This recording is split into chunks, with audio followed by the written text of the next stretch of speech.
In this video, I'm going to talk about making water features for my Piedra, Blanca, and Pacific Railroad. This photo shows a small lake that I added using the techniques I'll describe in this video. However, I'm going to talk about something else here.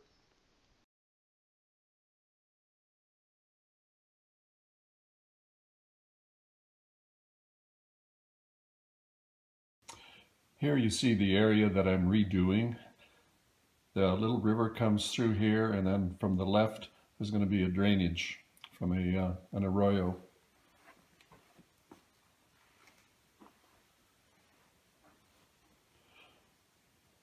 First, I need a base for this. You can see I've put in 2 spacers to raise the base off of the wires that run through here. I have several control wires going through here.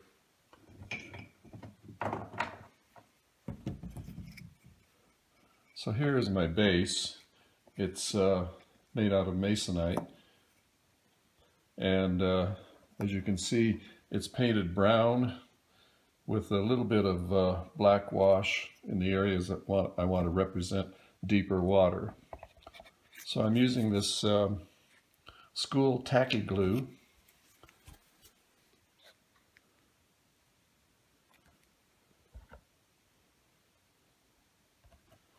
Put down a couple lines and see if I can get this thing in here. You notice it would cut to fit into this area.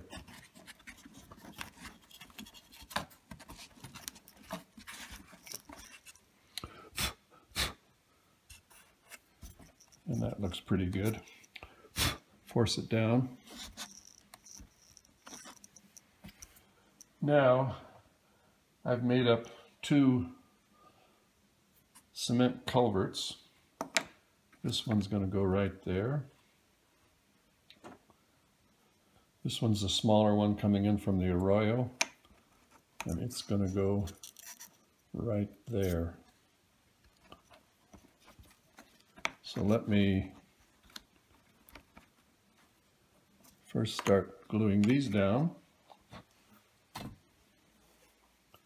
Some more tacky glue.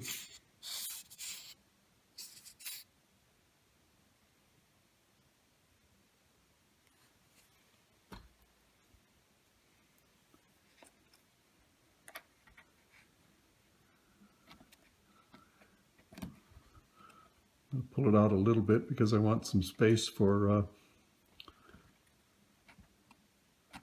to fill up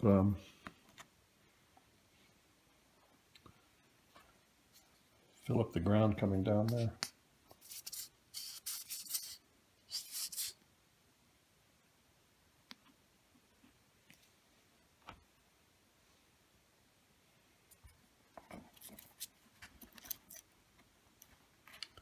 Get these arranged the way I want to.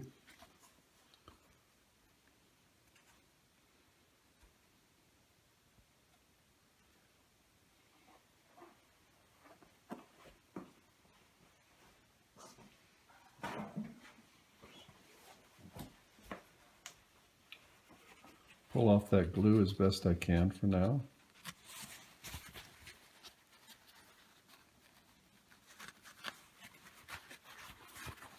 And now we'll tiptoe away and let the glue dry.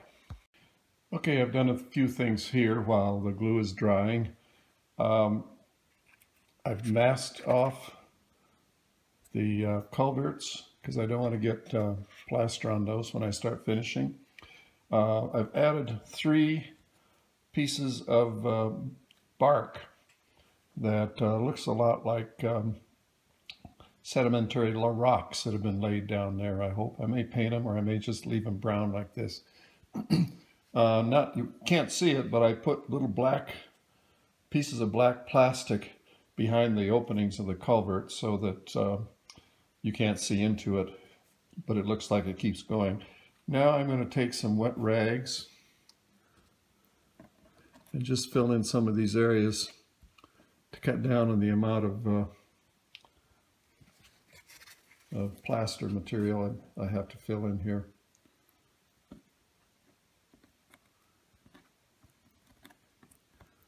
Just leave a little space for the plaster.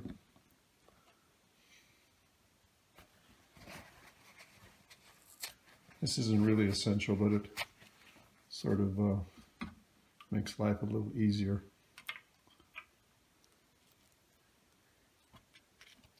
Also will support the plaster.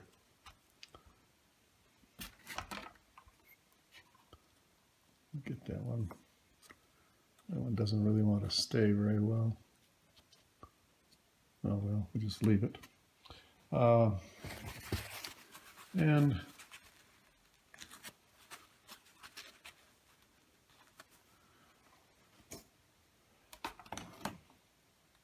darken these spots that are going to represent the lower parts of the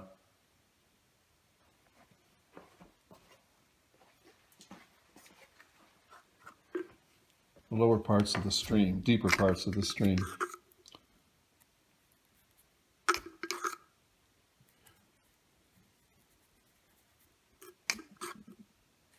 This is a real dilute coating of brown paint.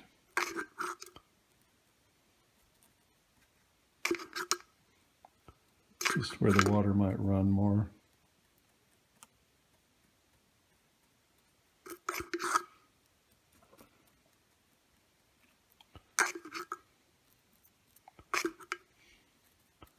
I also filled up this gap with hot glue. Okay, we'll wait a little bit longer for... Okay, now it's time to form the scenery around the rough edges here, and for that I'm going to use my usual, turn this up a little bit, vinyl spackling.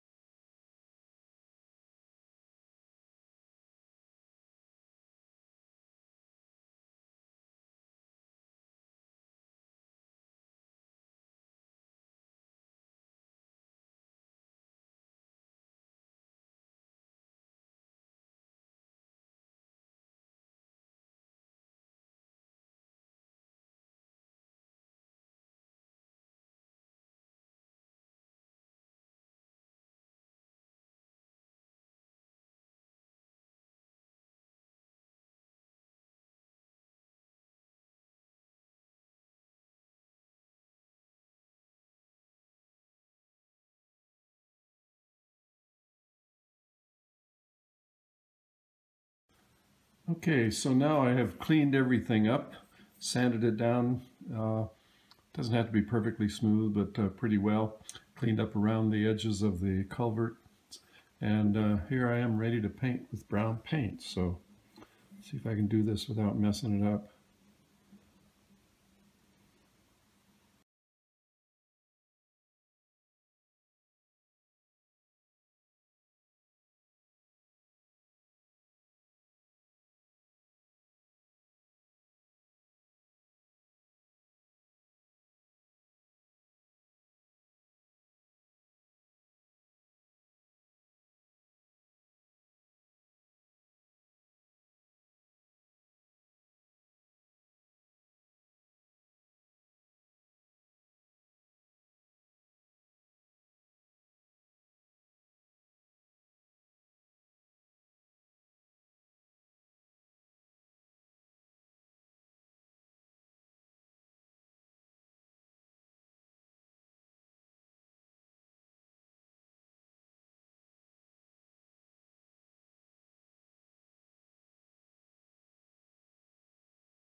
Okay, where we stand now, I have cleaned everything up. Where I've managed to paint the culverts, I've cleaned those up, touched up the brown paint here and there, and I decided I really like these sedimentary type rocks, so I've put in a lot more. Incidentally, here's what I'm using for these. It's just a chunk of bark from my backyard. This sort of thing is used for mulch in the States, and I just pull off pieces and stick them where I want them. So now I've got to put on some ground cover.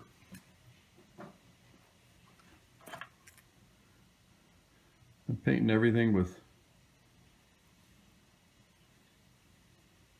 Elmer's glue.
Okay, just to put some finishing touches up here, using a silicone seal, clear,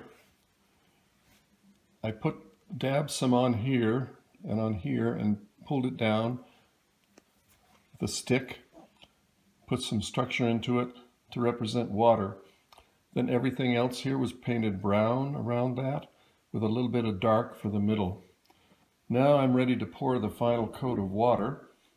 For that, I'm going to use Pour-On and Virotex, which gives an absolutely smooth, clear finish. This is a two-part product.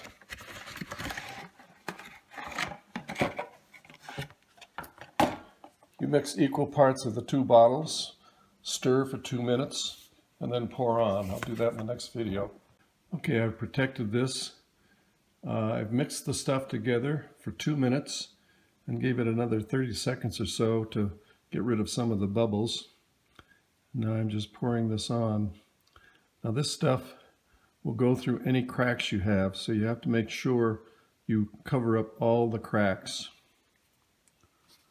and all the holes.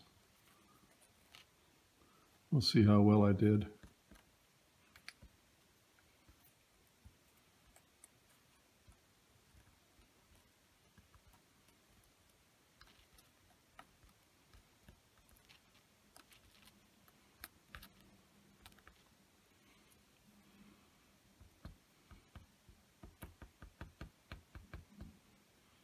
If it starts leaking out, I got troubles.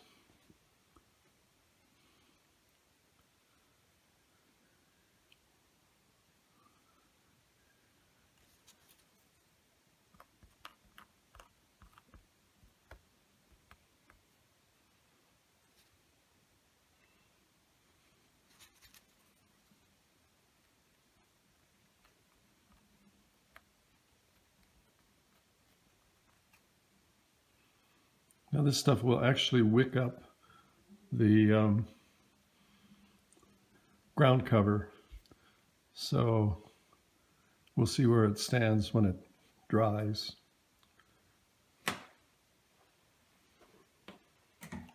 Now the instruction says if you hold a flame over this, it'll draw the bubbles out. Let's see if they're right. I've got a fire extinguisher handy, so.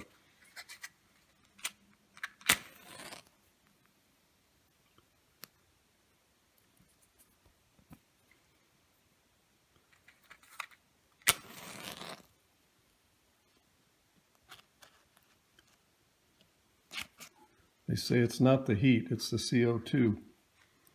So you can also always blow on it.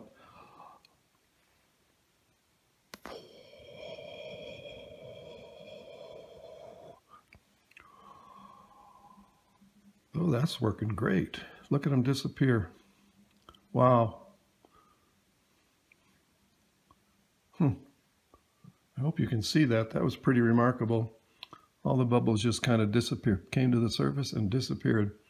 Once more just to make sure, but I think I did it.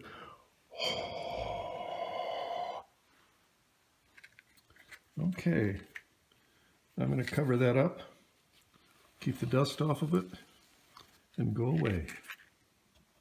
When I got the project to this point, I realized I didn't like the super shiny finish of the water with the stuff I poured onto it. It was just too much like a mirror, and you could see the ceiling and so on, so it ruined the effect. So I wanted to roughen it up a bit. I started by painting on this tub and tile silicone clear.